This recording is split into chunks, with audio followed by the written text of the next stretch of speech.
October is Canada's Healthy Workplace Month. Canadian Mental Health Association Ontario Chapter CEO Camille Quenneville joins us, along with Thomas Langland from Niagara Health. Camille, why is it important to promote psychological health and safety in healthcare settings these days? It's exceptionally important for the health of all of us, to be quite honest. These are extremely stressful jobs. They always have been.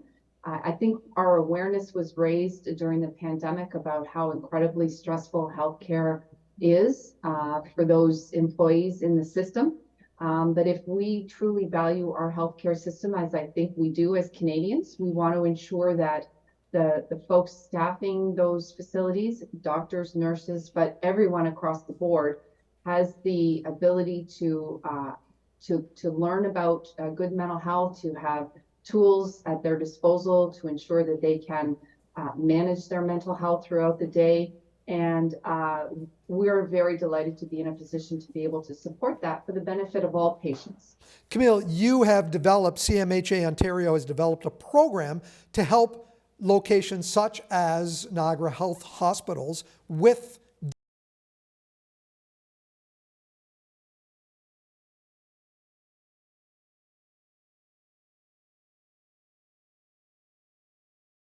Mental health has a very long history, but the history of our work in healthcare is a little shorter, and it actually started during the pandemic.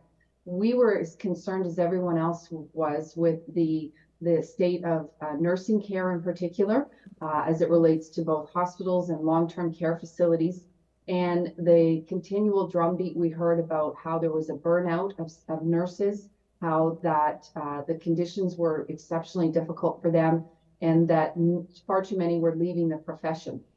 So we decided to take a program that we had been running for many years in workplace mental health and have it especially reorganized so that it would be appropriate for a healthcare setting. And we hired a nurse to do that work, someone who has walked in those shoes, so to speak. And she sat down with, she's an incredibly talented woman, and she sat down and took our existing curriculum and made it appropriate for a workplace and appropriate for the time that we were in.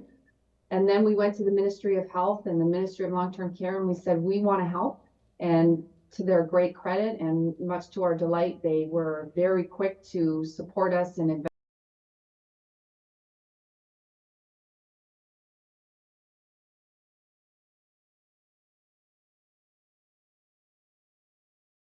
Workers. I'm going to turn to Thomas here in studio. Thomas, how has Niagara Health used this program? How have you benefited from it?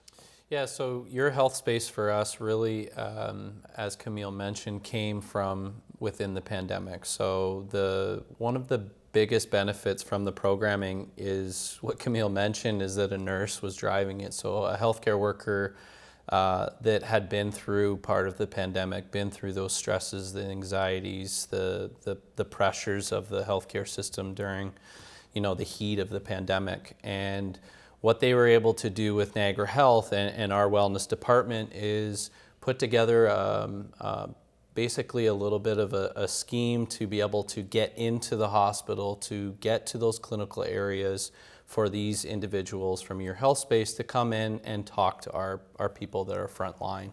Our people who were frontline, they were incredibly receptive because it was one of them. It wasn't someone from corporate coming and talking to them about scenarios. That's a huge bonus, right?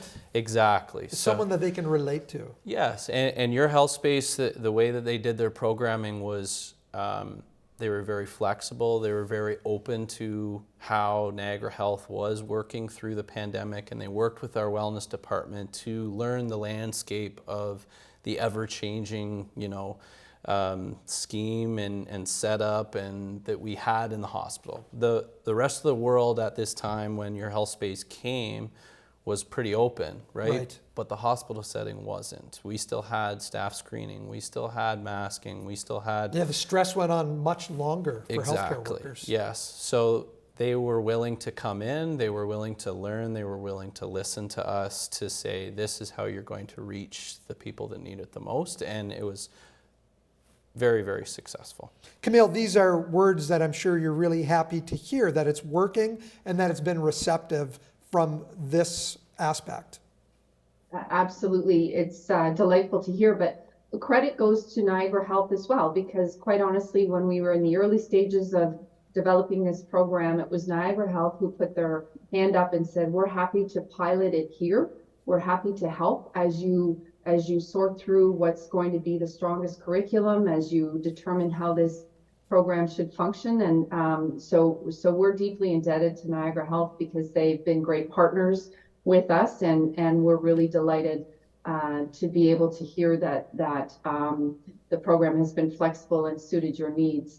I can assure you that every single day we are looking to make the program as best as it can be.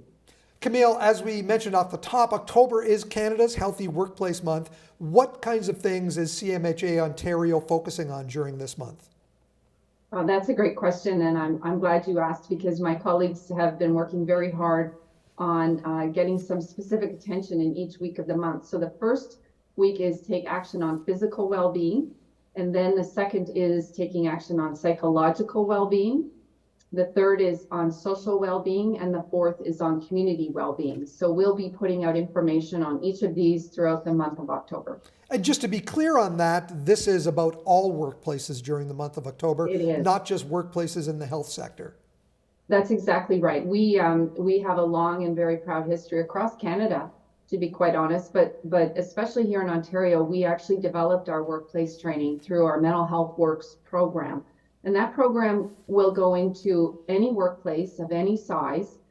We have been all through Niagara with this program, with a variety of employers, providing support in a very flexible format, in terms of an hour program or 3 hours or a full day or more than that, depending on what the employer needs. And it's a social enterprise, so it is run in a very responsible way with respect to what employers would have to pay, because the board of directors of CMHA Ontario Division has felt for a long time that this is a business that we need to be in. We need to be seen as being able to support workplaces where we all know we spend so much of our time. And Tom, back to you now. What is Niagara Health doing to mark this special month in October? Yeah, so what we're doing is we're running a campaign that's called NH Unplugged. So it's something that the organization has really been supportive of coming out of the pandemic. The strategic plan is really looking at how we can build a robust wellness program to look at, recharge, recovery, and rest. And this program is really going to focus on people taking their breaks.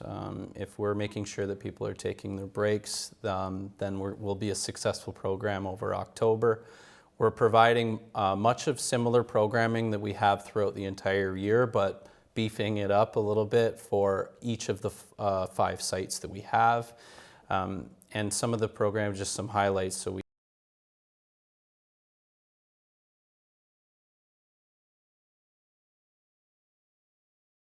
and we even have one of our most popular programs is actually called a DIY Make and Take. So it's built around the premise, again, of breaks. It's a 10 to 15 minute interval program where people get to do some type of an activity where they don't think about what they're doing at work that day.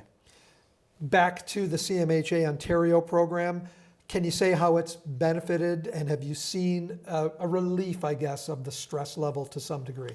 Yes, I mean, the program, and we're still working with them today, they're involved in the programming again with our NH Unplugged this month, and we'll continue to work with them because of the benefits that we're seeing. So as Camille mentioned, their programming is expanding now, so we are still using them as the small huddles and coming into clinical areas and really providing education to staff on how maybe coping strategies they might have or different other strategies to help them get through their day or a difficult situation that they might run into being a frontline worker.